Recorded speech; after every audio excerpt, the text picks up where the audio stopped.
Federal Reserve making some big internal rule changes in response to controversial equities trading by top officials. Steve Leisman joins us with the latest. Steve. Good morning, Andrew. The Federal Reserve announcing sweeping new rules in response to a conflict of interest controversy. It came on the same day that an email was revealed showing that the Fed Ethics Office told top officials not to trade during the pandemic because of the potential appearance of conflict.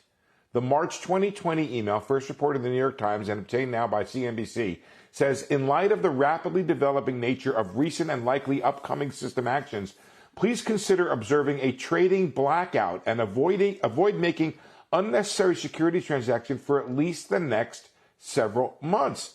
The email potentially changes the narrative of this conflict of interest controversy that led two Fed bank presidents to resign.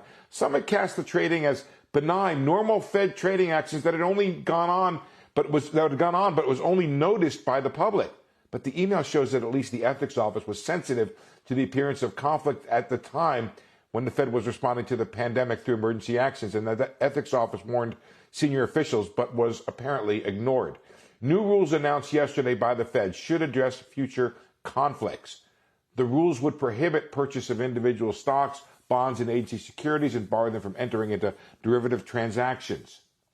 Investments would be limited essentially to mutual funds, and officials will have to obtain prior approval for transactions. They'll have to hold their investments for at least 1 year, and no transactions will be allowed during periods of heightened financial market stress. Finally, Reserve Bank presidents now will be required to publicly disclose their transactions within 30 days. Board members and senior staff currently do that. Andrew?